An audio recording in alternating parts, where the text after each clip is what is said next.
नमस्कार, स्वागत है आपका इंडिया न्यूज हरियाणा में। मैं हूं आपके साथ संगीता यदवंशी। बुलेटिन की शुरुआत करते हैं फटाफट अंदाज में।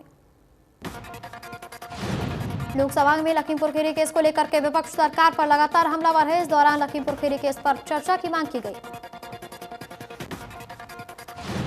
लखीमपुर खीरी हिंसा मामले में विपक्ष की ओर से केंद्रीय गृह राज्य मंत्री अजय मिश्रा के इस्तीफे की मांग की जा रही है।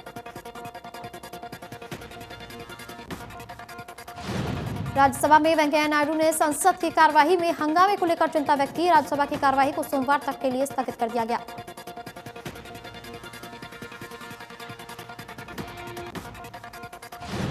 आज से हरियाणा विधानसभा का शीतकालीन सत्र शुरू हो गया है। शीत सत्र कार्यवाही 12 दिसंबर तक चलेगी। अगर जरूरत पड़ी तो सेशन को एक्सटेंड भी किया जा सकता है। बीएससी बैठक के बाद स्पीकर ज्ञानचंद गुप्ता ने जानकारी दी कि शीत सत्र में 6 सरकारी बिल पेश होंगे, जबकि 33 कॉल अटेंशन मोशन है।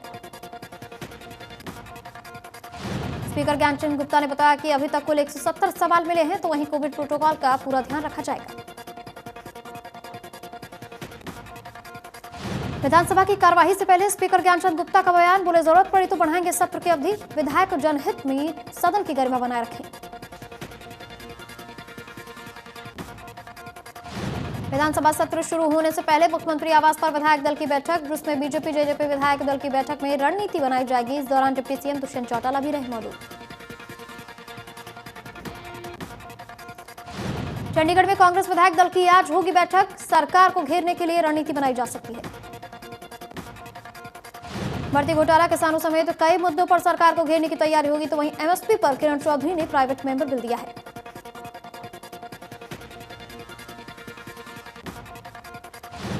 सोनीपत में पेपर लीक मामले को लेकर के आरोपी रॉबिन ने पूछताछ में कई बड़े खुलासे किए हैं। आरोपी ने गिरोह में शामिल 150 लोगों के नाम बताए। जेईई समेत 14 अलग अलग पेपर पास करवाए गए थे, जिसमें से ज्यादातर परीक्षार्थी सोनीपत के बताए जा रहे हैं। वहीं इस मामले में जांच के दायरे में 99% अंक लाने वाले आरोपियों की तलाश में अब पुलिस जुटी हुई है।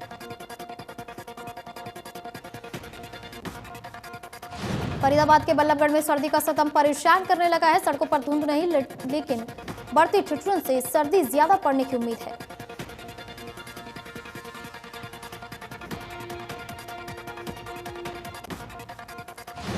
फतेहाबाद में कड़ाके की ठंड का आगाज। फतेहाबाद के कई इलाकों में 7 डिग्री सेल्सियस तक पहुंचा तापमान।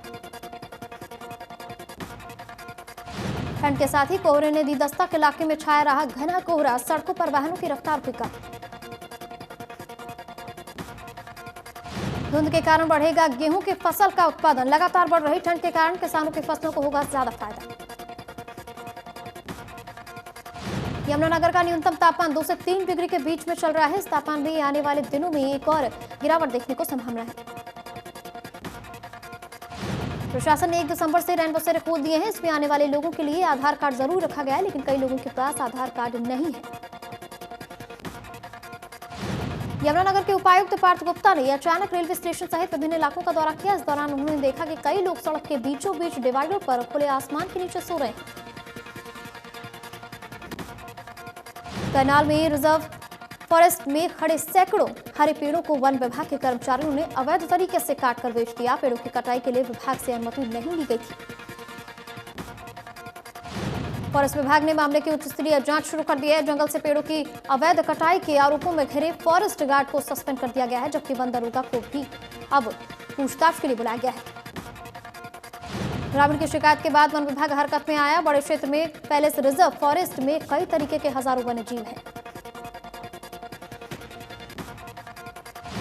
राष्ट्रव्यापी हड़ताल में बैंक कर्मचारी शामिल हो गए हैं। जहां रोहतक में बैंकों के निजीकरण के खिलाफ बैंक कर्मचारी सड़कों पर उतर आए हैं।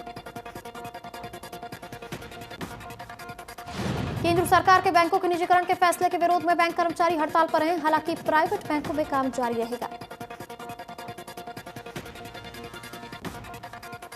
फरीदाबाद में पंजाब नेशनल बैंक के पास बैंक कर्मचारियों और अधिकारियों ने बैंकों के निजीकरण के खिलाफ 2 दिवसीय हड़ताल शुरू की। बैंकों के निजीकरण के विरोध में बैंक कर्मचारियों की 2 दिन की सांकेतिक हड़ताल। देश भर के करीब 10 लाख बैंक कर्मचारी 2 दिन की हड़ताल पर रहेंगे। कोसली में भी United form of bank union के आह्वान पर निजीकरण को लेकर के 2 दिन की सांकेतिक बैंक हड़ताल के दौरान सभी सरकारी बंद रहेंगे। देश भर में सार्वजनिक क्षेत्रों में बैंकों को 10 लाख कर्मचारी हड़ताल पर हैं। इस दौरान यमुनानगर में बैंकों के सामने कर्मचारियों ने इकट्ठे होकर केंद्र सरकार के खिलाफ नारेबाजी की। करनाल में बैंकों के निजीकरण के खिलाफ बैंक कर्मियों ने रोष प्रदर्शन किया और केंद्र सरकार के खिलाफ जमकर नारेबाजी की।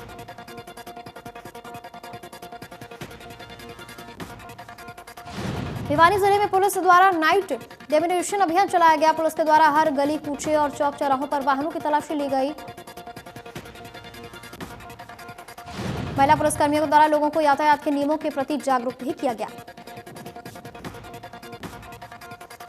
पुलिस कप्तान अजीत सिंह शेखावत की अगुवाई में अपराधों पर अंकुश लगाने के मकसद से अभियान चलाया जा रहा है।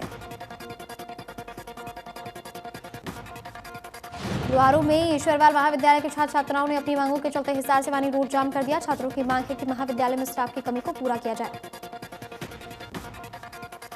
तो वहीं छात्रों की मांग है कि महाविद्यालय में नया भवन बनाया जाए और ऑफलाइन पढ़ाई करवाई जाए। टोल कर्मियों को समय पर वेतन न देने से चर्चाओं में रहने वाले गंगाजीटा टोल प्लाजा के टोल कर्मी सुबह एक बार फिर से काम छोड़कर हड़ताल पर चले गए। रेवाड़ी रोहतक हाईवे स्थित गंगाजीटा टोल प्लाजा पर करीब 76 कर्मचारी हैं जिन्हें 5 महीने से मेहनताना नहीं मिला है। टोल मैनेजर का कहना है कि कर्मचारियों को वेतन न मिलने के कारण कर्मचारी काम पर नहीं आ रहे हैं। उन्होंने उच्च अधिकारियों को सूचित कर दिया है। गोला चीका में कुश्ती अखाड़ा गिराए जाने से युवाओं में नाराजगी देखने को मिली है। खिलाड़ियों ने एसडीएम कार्यालय के सामने प्रदर्शन किया। बीते दिनों प्रशासन ने पहलवानों के अखाड़े को गिरवा दिया था। खिलाड़ियों ने प्रशासन से कुश्ती अखाड़े के लिए जगह उपलब्ध कराने की मांग की है। कुरुक्षेत्र में अंतर्राष्ट्रीय गीता महोत्सव के मौके पर ब्रह्म सरोवर के पावन तट पर प्रवासी पक्षियों ने दस्तक दी। ब्रह्म सरोवर पर ठंडे देशों से आने वाले प्रवासी पक्षियों ने यहां डेरा जमा लिया है। पक्षी विशेषज्ञों का कहना है कि इस बार मौसम परिंदों के अनुकूल होने के संकेत मिल रहे हैं, जिससे बड़ी संख्या में परदेसी परिंदों के आने की उम्मीद है। फरीदाबाद में विदेशों से आए 209 लोगों ने कोरोना जांच में अपने गलत फोन नंबर और एड्रेस दिए थे जो गायब हैं। इसको लेकर के फरीदाबाद के सीएमओ डॉक्टर विनय गुप्ता ने डीसी और पुलिस कमिश्नर को शिकायत दी है। उन्होंने कहा कि ओमिक्रॉन की तीसरी लहर को देखते हुए बहुत ज्यादा सतर्कता बरतने की जरूरत है। इसके अलावा जिन लोगों ने अभी तक दूसरी डोज नहीं लगवाई है उनको दूसरी डोज जरूर लगवानी चाहिए। गुरुग्राम में 18 वर्ष से कम आयु वाले बच्चों को जल्द वैक्सीन डोज लगाई जाएगी। गुरुग्राम स्वास्थ्य विभाग ने इसको लेकर के प्लान तैयार कर लिया है। गुरुग्राम हरियाणा का पहला जिला है जिसमें सबसे ज्यादा वैक्सीन डोजेज लगाई गई हैं। 23 लाख से अधिक लोगों को अभी तक वैक्सीन डोजेज लगाई जा चुकी हैं। ओमिक्रॉन का खतरा बढ़ता जा रहा है। देश में ओमिक्रॉन की संख्या 97 हो गई है। महाराष्ट्र में अब तक ओमिक्रॉन के 32 मामले सामने आ चुके हैं। स्वास्थ्य विभाग लोगों से कोरोना गाइडलाइंस का पालन करने की अपील कर रहा है। देश में कोरोना का कहर जारी है, जहां राजस्थान में ओमिक्रॉन के 17 मामले सामने आ चुके हैं। केरल में भी कोरोना के नए वेरिएंट के 4 नए मामले सामने आए हैं। इसके साथ ही राज्य में ओमिक्रॉन संक्रमितों की संख्या 5 हो गई है। तमिलनाडु में भी ओमिक्रॉन का एक केस सामने आया है। नए वेरिएंट से बढ़ रहे संक्रमण ने सरकार की चिंता बढ़ा दी है। दिल्ली में ओमिक्रॉन के 4 नए मामले सामने आए हैं, जिसके बाद राज्य में नए वेरिएंट के कुल 20 मामले हो गए हैं।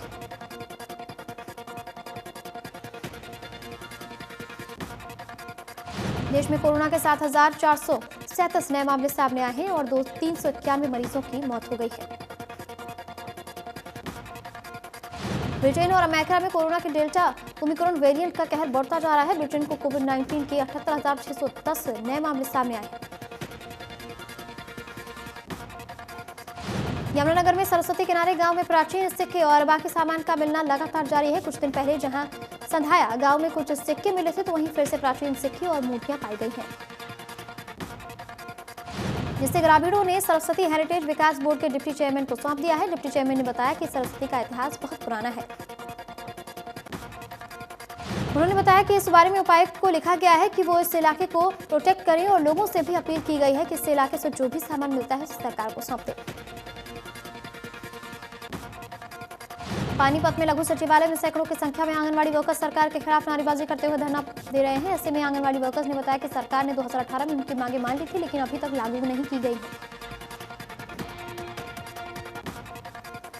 सिरसा के रंगली रोड पर अवैध निर्माण को लेकर के नगर योजनाकार विभाग की टीम ने कार्रवाई की है। जेसीबी की मदद से रंगली रोड और बेगू रोड पर अवैध निर्माण गिरा दिया गया। डीटीपी राजकीर्ति के नेतृत्व में विभाग की टीम रंगली रोड पर पहुंची, जहां लकड़ी के आरे बने हुए हैं। इन आरों को कुछ समय पूर्व नोटिस जारी किए गए थे, लेकिन इन पर कोई कार्रवाई नहीं हुई। टीम ने अभियान शुरू करते हुए रंगली रोड और बेगू रोड पर बने करीब 1 दर्जन अवैध निर्माणों को ढहाने का काम शुरू कर दिया है। साइबर सिटी के ओल्ड जेल कॉम्प्लेक्स में हुडा विभाग द्वारा अतिक्रमण के खिलाफ की गई तोड़फोड़ मामले में राजनीति गर्मा गई है। अब कांग्रेस ने इस मामले की कड़े शब्दों में निंदा की है, तो वहीं ह्यूमन राइट्स संस्था ने बर्बरता करने वाले पुलिसकर्मियों के खिलाफ एफआईआर दर्ज करने की भी मांग की है। गौरतलब है कि बुधवार को हुडा विभाग ने झुग्गियों को बिना नोटिस दिए धराशाही कर दिया और विरोध करने पर पुलिसकर्मियों ने महिलाओं और बच्चों के साथ बदतमीजी की। रादौर के गांव काजनू में बनाए जाने वाले चिकन प्रोसेसिंग प्लांट के विरोध में शहीद उधम सिंह कामूर धर्मशाला में महापंचायत का आयोजन हुआ। आयोजन में सैकड़ों ग्रामीण सहित धार्मिक, सामाजिक, किसान यूनियन और कई नेताओं ने भी भाग लिया। प्रदर्शनकारियों ने कहा कि चिकन प्रोसेसिंग फैक्ट्री की एनओसी रद्द होने तक धरना जारी रहेगा।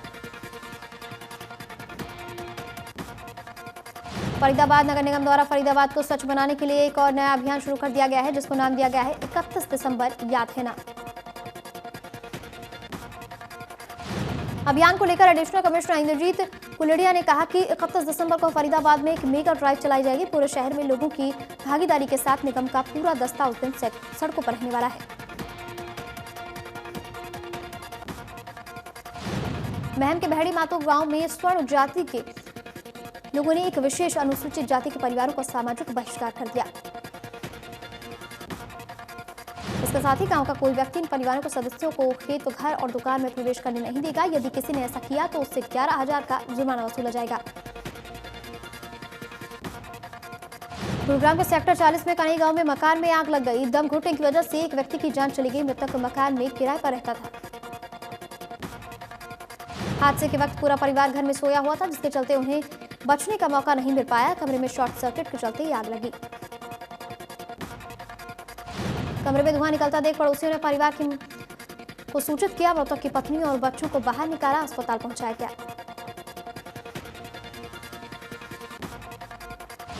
जटहेड़ी में यूपी निवासी मजदूर की हत्या के मामले में पुंडरी पुलिस ने 2 आरोपियों को गिरफ्तार किया है, जिनके कब्जे से हत्या शामिल हथियार भी बरामद किए गए हैं। हिसार में 12 क्वार्टर चौकी से कुछ ही दूरी पर ई रिक्शा चालक ने प्रॉपर्टी डीलर की हत्या कर दी। इस पूरे मामले में पुलिस ने केस दर्ज कर लिया है और आरोपी की तलाश शुरू कर दी है। बता दें कि मृतक रविंद्र ढाका मूल रूप से अग्रोहा का रहने वाला बताया जा रहा है। फरीदाबाद की डबुआ कॉलोनी से लापता 8वीं क्लास के छात्र का सूरजकुंड इलाके में जंगलों में शतविषित शव मिला है। 14 वर्षीय छात्र 13 दिसंबर से मार्केट से लापता था। मृतक छात्र के परिजनों ने छात्र के दोस्त और उसके पिता चाचा पर हत्या का आरोप लगाया है। मृतक छात्र के पिता ने कि बेटे के दोस्त पर हत्या का शक जताया है। परिजनों ने पुलिस पर भी समय पर कार्रवाई न करने के आरोप लगाए हैं। कहा है कि पुलिस ने छात्र का ढूंढने का प्रयास ही नहीं किया, जिससे आरोपी भागने में कामयाब हो गए। हिसार के गांव मिरका में खेत में पानी की मोटर चोरी के शक में दबंगों द्वारा 32 वर्षीय विनोद की पीट कर हत्या कर दी गई। पुलिस ने इस मामले में 12 और लोगों को नामजद किया है। इसके साथ ही इस मामले में अब अपहरण की धारा 365 और षड्यंत्र बनाकर मारपीट करने की धारा 130 भी जोड़ दी गई है। कैथल पुलिस ने अंतर्राज्य पशु चोर गिरोह के 4 सदस्यों को गिरफ्तार किया है, जिनके कब्जे से 3 भैंसों को भी बरामद किया गया है। कोसली में बीती रात शिव कॉलोनी से गुप्त सूचना के आधार पर दिलीप नाम के शख्स को गांजा बेचते हुए रंगे हाथों गिरफ्तार किया गया। पकड़े गए शख्स के पास से पुलिस ने 1 किलो 200 ग्राम गांजा बरामद कर उसके खिलाफ एनडीपीसी एक्ट के तहत मामला दर्ज कर लिया है। सोना के देवीलाल स्टेडियम में घूमने आए युवक से 4 बदमाशों ने मारपीट कर नकदी और मोबाइल छीन लिया। इस मामले में पुलिस ने 4 आरोपियों को गिरफ्तार किया है। फिलहाल पुलिस ने मामला दर्ज कर लिया है और आगे की कार्रवाई शुरू कर दी है। दिल्ली एनसीआर में आबोहवा जहरीली होती जा रही है, जहां एक क्वालिटी इंडेक्स 339 दर्ज किया गया है। फरीदाबाद में हवा की गुणवत्ता में बेहद खराबी देखी गई है। फरीदाबाद में 338 दर्ज किया गया है AQI। रोहतक में AQI 354 दर्ज किया गया है, जहां दमा के मरीजों को सांस लेने में तकलीफ हो रही है। भिवानी में भी प्रदूषण के चलते बुरा हाल देखने को मिला। 292 दर्ज किया गया है यहां का AQI। सोनीपत में भी हवा की गुणवत्ता बेहद खराब रही। 279 के पार AQI दर्ज किया गया है। साबरमती गुरुग्राम में भी दीपावली के बाद से शुरू हुई प्रदूषण की मार लगातार जारी है। यहां का AQI 291 दर्ज किया गया है। हिसार के हालातों में भी नहीं हो रहा सुधार। यहां का एयर क्वालिटी इंडेक्स 328 दर्ज किया गया है।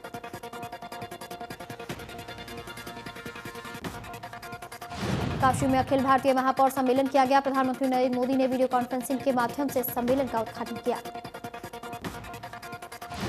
नया शहरी भारत विषय पर आयोजित इस सम्मेलन में उत्तर प्रदेश के मुख्यमंत्री योगी आदित्यनाथ और केंद्रीय मंत्री हरदीप सिंह पुरी भी मौजूद रहे।